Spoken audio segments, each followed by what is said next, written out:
For decades, scientists have looked for the cause of multiple sclerosis, yet it eludes us. Even in 2021, no one has proven a single definitive cause of multiple sclerosis. But it's not for lack of trying, and I want to talk a little bit about the history of searching for a cause of MS and where we go going forward and how it affects our treatment of MS. So early on, for example, it was found that MS was much more common in the Faroe Islands. And it was known that in the Faroe Islands, people like to smoke seafood. And smoking seafood can generate certain toxins called nitrates. And so that was one of the early hypotheses as an environmental cause of multiple sclerosis. But it was never really proven, and certainly there are other areas where smoking is not popular, yet MS prevalence is high. And there was no definitive proven logical connection between nitrate toxicity and the pathophysiology of MS.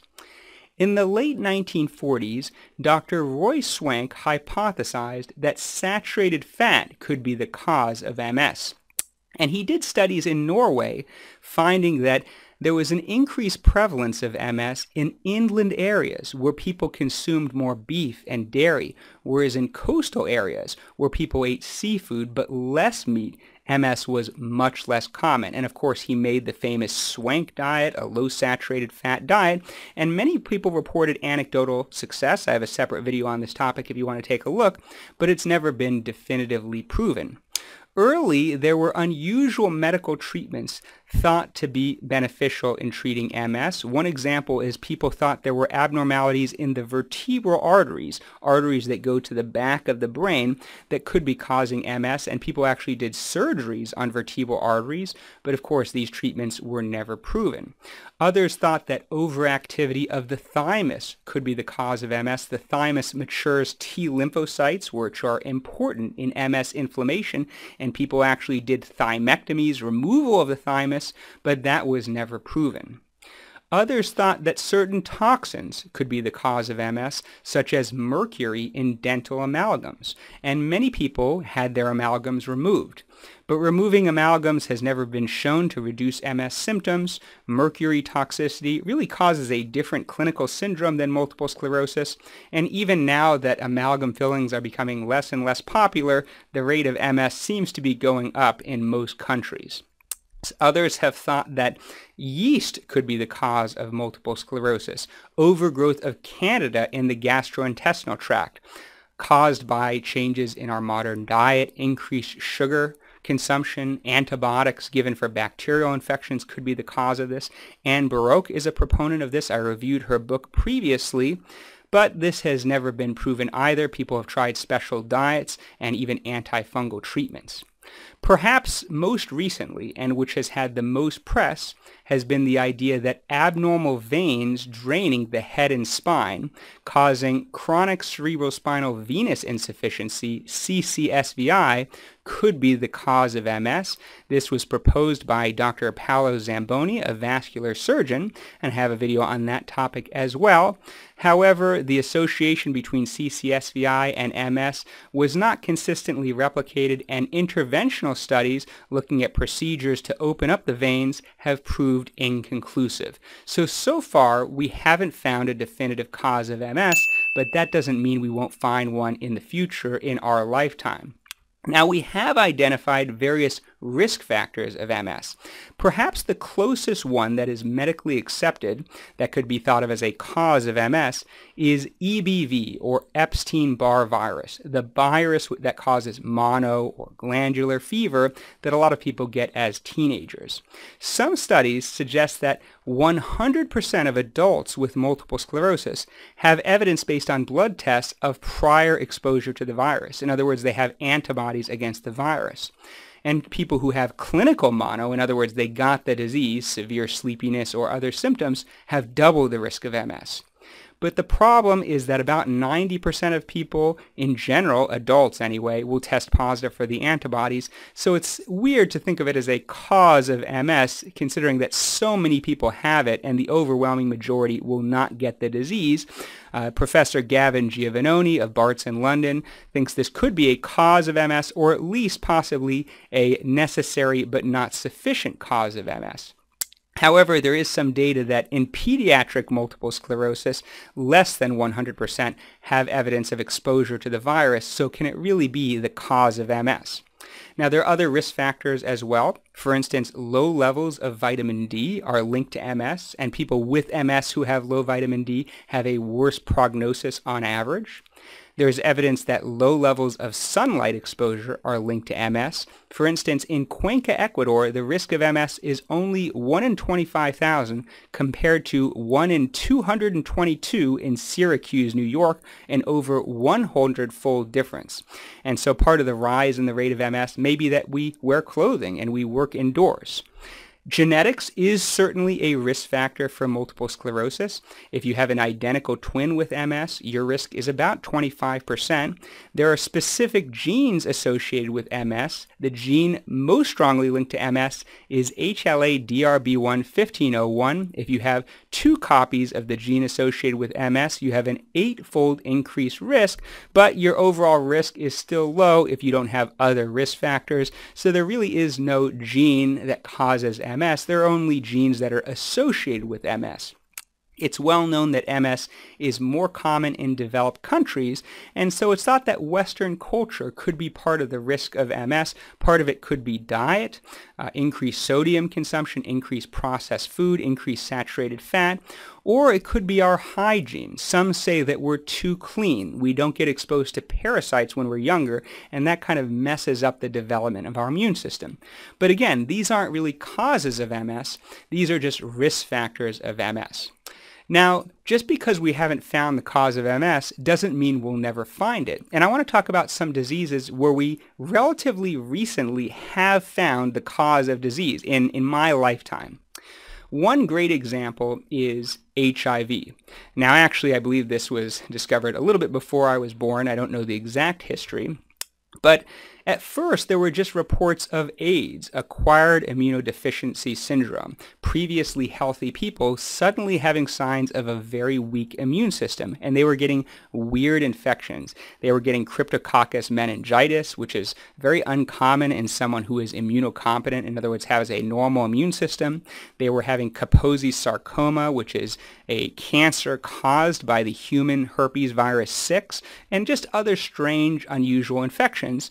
And doctors were able to figure out that their immune system was weak and that they had very low CD4 positive T cells. At first, it wasn't really known what caused this, but because it was happening in clusters and there was some reports that it could be contagious, like partners in a romantic relationship both having the syndrome, people thought it could be infectious, and they later discovered the virus, the HIV virus. But people often forget that there was a brief time where the cause of AIDS was completely unknown and was disputed. Now, of course, because it happened in tight clusters and seemed to be contagious, people immediately suspected it could be a contagious illness such as a virus, bacterium, fungal infection, that kind of thing. Of course, more recently with COVID-19 in Wuhan, China, people originally started reporting this respiratory viral infection, sometimes causing patchy pneumonia, but immediately people knew it was contagious because it was happening in close contacts, that sort of thing, and it didn't seem to have the pattern of a shared environmental exposure other than a contagious illness. Now, of course, this is very different from multiple sclerosis. People with MS, people have done very good studies that if you have a childhood friend with the disease or if you have a spouse that has multiple sclerosis, you're not at increased risk unless you marry someone because you both met in a multiple sclerosis support group or something like that. We clearly know that multiple sclerosis is not contagious. But let's talk about some other diseases where we found the cause in our lifetime. One example is the disease Rhett Syndrome. This is a neurodegenerative disease that happens in young girls, and it can cause loss of motor milestones, loss of the function of the hands, and seizures. And when I was a medical student, people didn't know what the cause was. It was just something that happened, and it was treated with supportive treatment. However, people noticed that it only happened in girls, and so people thought it could be genetic. The reason for this is because Girls have 2 X chromosomes and boys only have 1. And so there's phenomenon where genetic diseases that are carried on the X chromosome are often lethal in boys. In other words, they're never born, and so we don't see boys with the disease. And sure enough, the speculators were correct, and when I was a medical resident, the genetic cause of Rhett syndrome was discovered, and it is in fact on the X chromosome. Another similar example is the disease CADASIL. This is an acronym for cerebral autosomal dominant arteriopathy with subcortical infarcts and leukoencephalopathy. Now, this is a disease that's interestingly associated with migraine, but it can cause small strokes to develop within the cerebrum, and later in life it can cause personality changes and memory changes, and on MRI scans we can see a typical pattern in the anterior temporal lobes. I actually have a patient who was diagnosed with multiple sclerosis for many years but ended up having CADASIL. If you want to read that story, I'll provide a link below. But people, even before they knew the cause, felt that it was likely genetic, and the reason because there was often a family history, such as a parent having it, even if they weren't officially diagnosed, just having a history consistent with it, or having a sibling with the disease. And sure enough, many years ago, many decades ago, the genetic cause was discovered. It's caused by a mutation in the Notch3 gene on chromosome 19. But again, there were clear patterns with these diseases. They caused a very specific syndrome, and they were later proven to be genetic. Now, there are other diseases where the cause has been discovered, but only the proximate cause and not the ultimate cause has been discovered. One example is the disease Anti-Nmda Encephalitis. This is the disease that the protagonists of the book and movie Brain on Fire had. So it's a disease that a lot of young women get. It's a rare disease, but it most commonly occurs in young women, and it can cause psychiatric symptoms, confusion, seizures, and abnormal movements. And if you read the book or watch the movie Brain on Fire, she has all of these typical symptoms. And in modern times, there are actually blood and cerebrospinal fluid antibody tests that detect the antibody associated with the disease, and it's an antibody that attacks the N-methyl-D-aspartate or NMDA receptor, and it causes all these symptoms. It's treated with immunosuppressants, often curable. But it is quite a serious disease, and this disease has been around for a long time, and if you talk to older neurologists, sometimes they'll say, yeah, retrospectively I had a patient many decades ago that we thought had viral encephalitis, but it was a young woman and she had these seizures and abnormal movements, and retrospectively she probably had NMDA receptor encephalitis, and we thought it was viral encephalitis, for example. Now, of course, we don't know why people develop the antibodies, so we haven't really discovered the cause of that disease. We just sort of know the proximate cause, not the ultimate cause, to use the language of Jared Diamond in Guns, Germs, and Steel. Now, these are classes of diseases that have a specific cause where we have discovered the cause. Is multiple sclerosis this type of disease? Well, let's consider another class of diseases. So I'll call those prior diseases simple diseases, diseases that have a clear and specific syndrome and that have other signs that they may have a specific type of cause, such as they're inheritable or have an obvious environmental risk factor or are clearly contagious. What about complicated diseases? Things like hypertension, type 2 diabetes, obesity. It would be kind of silly to say, let's look for the cause of hypertension, high blood pressure, because we already know that there's not really a single cause. Now, there are genes that are linked to hypertension that are associated with hypertension. We know that lifestyle is associated with hypertension. For example, consuming high amounts of refined sodium is definitely linked to hypertension, and a low-salt diet can treat hypertension.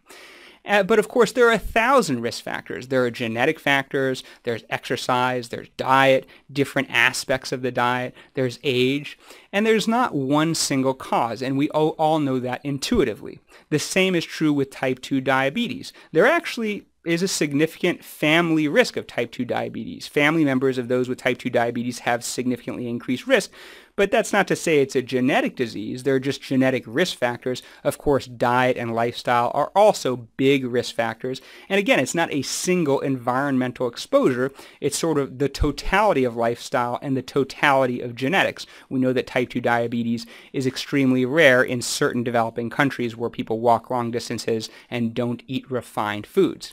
Same thing with obesity. Of course, it would be absurd to say, I'm going to find the cause of obesity. It's multifactorial. We only focus on the things that we can intervene on, which are obviously lifestyle factors. So the question is, what type of disease is multiple sclerosis? Is it a simple disease where we could potentially ultimately find the cause? Or is it a complicated disease where it's multifactorial? We'll never find a single cause. We'll only find risk factors like we have already discovered. Well, consider this. Let's consider some possibilities. One would be genetics. Could we find a genetic cause of multiple sclerosis? The problem with that is we have already done genome-wide association studies. We've literally looked at every possible gene and done linkage analysis and looked for the association with multiple sclerosis. This has been done at University of California, San Francisco, and various other places. And it's not that we've discovered everything about genetics in MS. Certainly people will do new studies on, tiny variations in genes, rare variations, special populations, for instance, Native Americans who maybe haven't been studied as much, but we're not going to find a single gene that causes multiple sclerosis or a combination of genes that causes multiple sclerosis. We've looked so hard for so long and we haven't found it. We can clearly see from a genetics perspective, multiple sclerosis is multifactorial.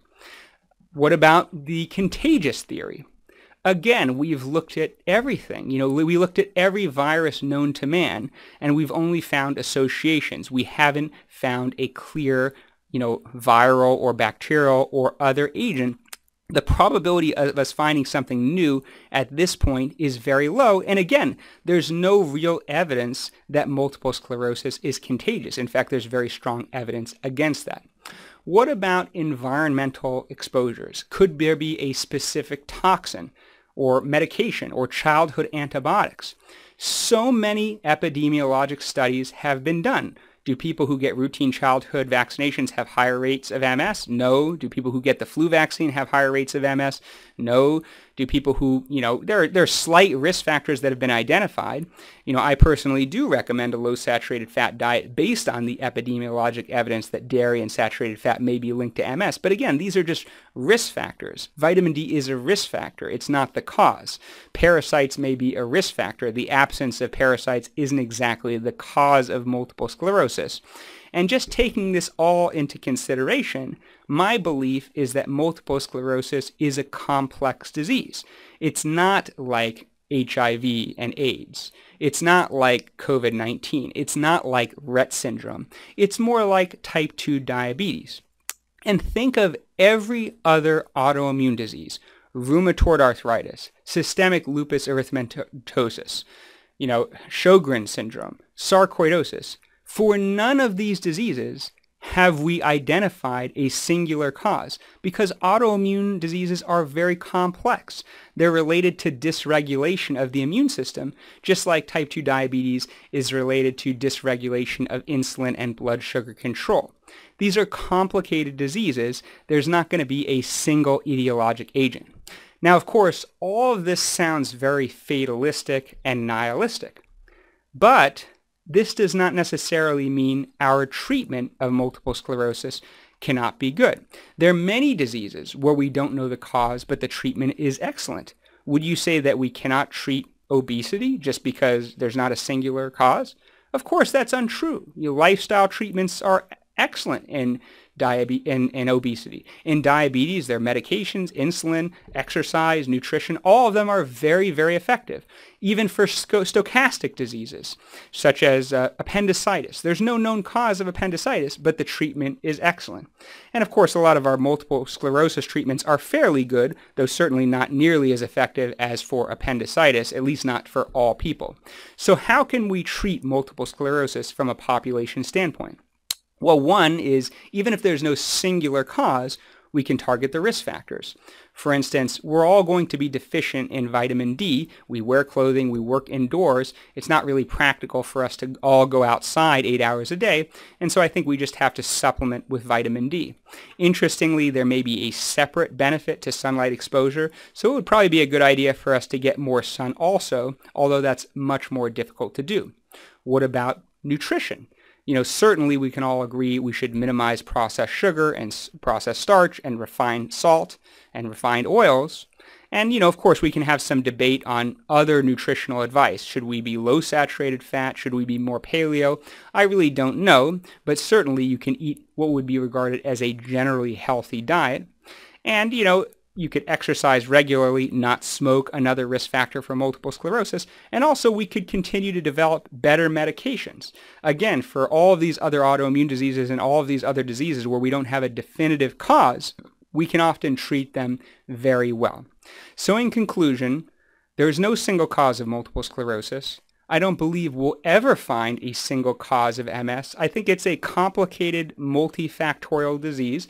Doesn't mean we shouldn't continue to look, but we have to understand that it's very unlikely there'll be a single virus or a single environmental exposure that causes the disease.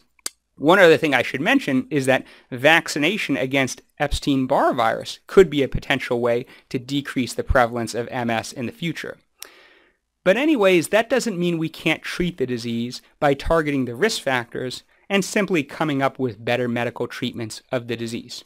So I'd like to know in the comments, do you agree with me? Do you think there is no single cause of MS? If you disagree, what do you think could be the cause of multiple sclerosis?